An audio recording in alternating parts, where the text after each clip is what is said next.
Bismillahirrahmanirrahim. Assalamualaikum. Welcome back to my YouTube channel Think Vista with Dr. Akil and Nagina Khan, where we make learning simple, clear and practical. Today we are going to explore a very important topic, the 5 types of statistical analysis. Whether you are a student, researcher or just someone curious about data, this video will help you understand what each type means, why it's used and how it works with clear example. So let's begin.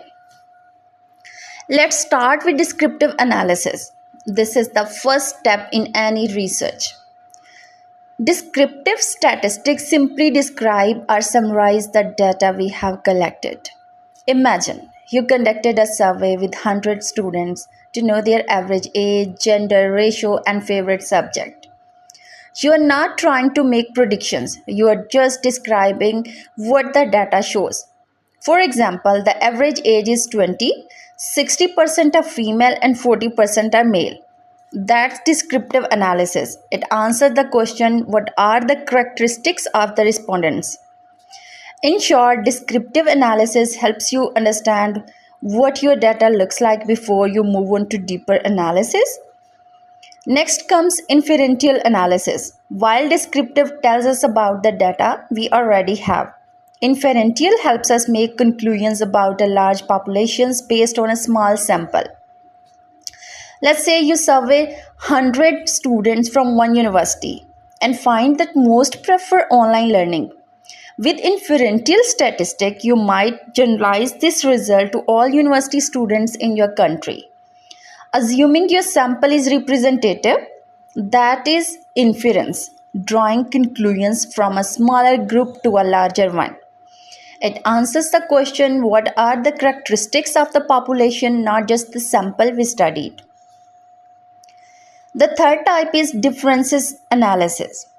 This type compares two or more groups to see if they are the same or different.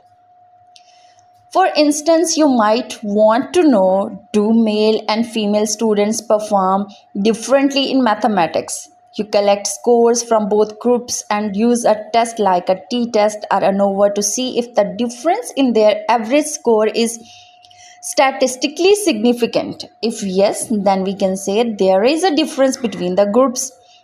This type of analysis helps researchers understand how one group differs from another in a measurable way.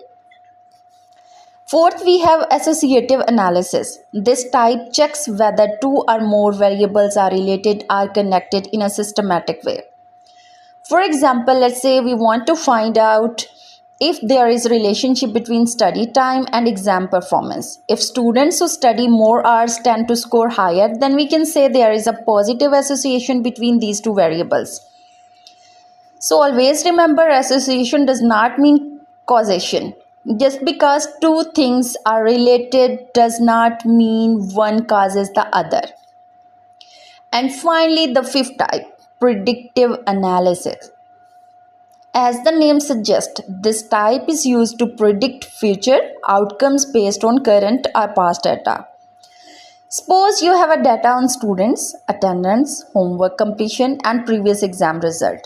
Using predictive analysis, you can forecast which students are most likely to perform well in the final exam. This is commonly done through regression models or machine learning. Predictive analysis is widely used in business, education, healthcare, and even weather forecasting.